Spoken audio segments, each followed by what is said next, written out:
Daghan kayong tao lang kabaluan ng deceased organ donation.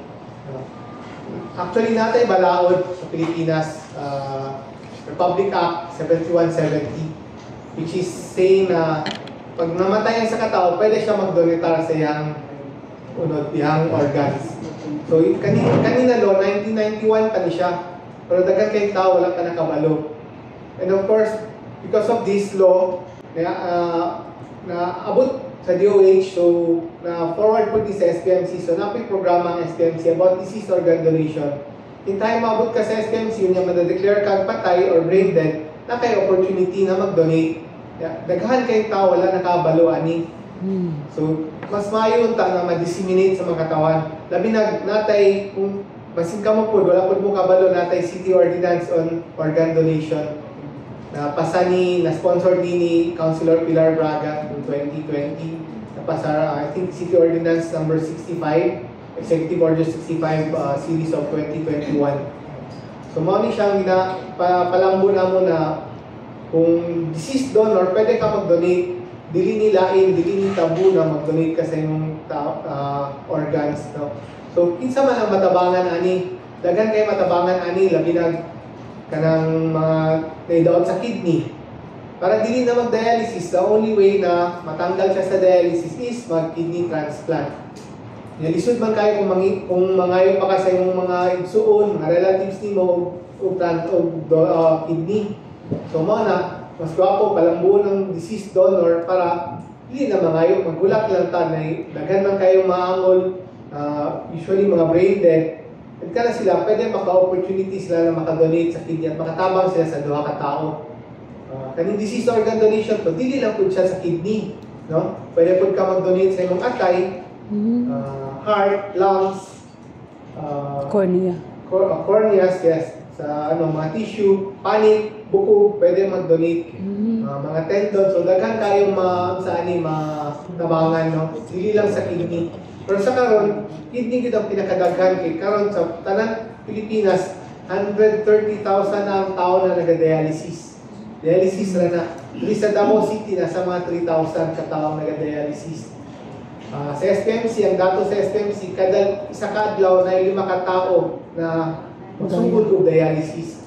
So yan ka-prevalent ng kidney problem. So unsaon nang nato ni tabang sani sa mga tao na ni. So dapat kidney transplant. Kaya lang wala tayong mga donor, wala kayo nag-donate. No?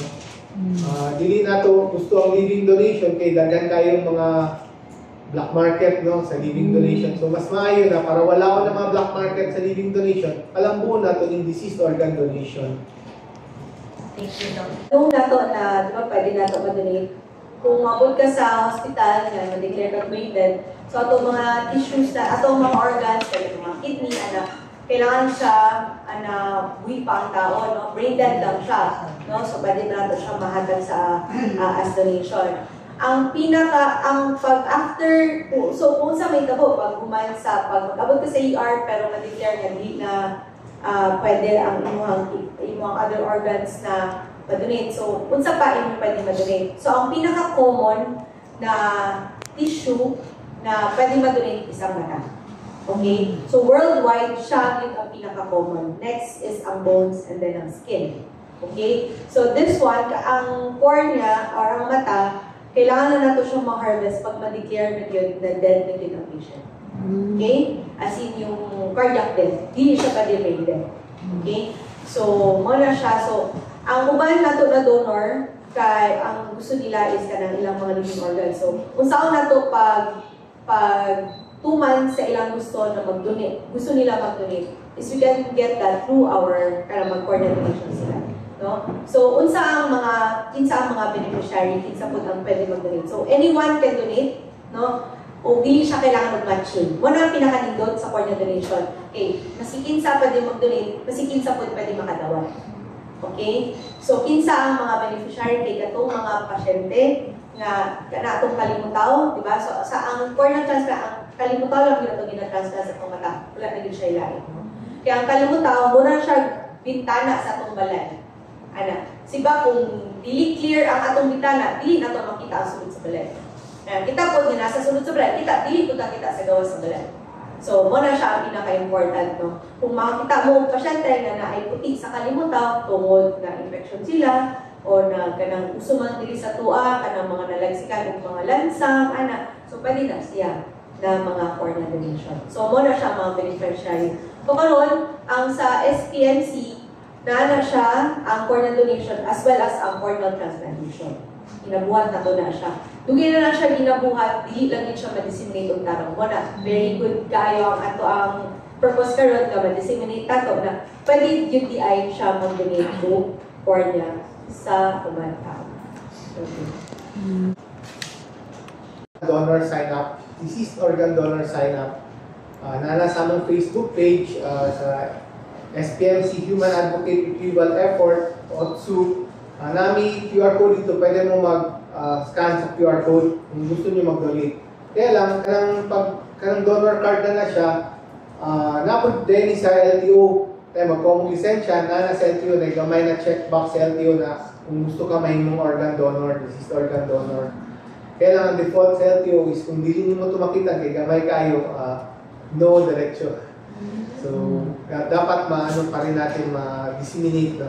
And through that organ card, that is only a presumptive consent na gihapon.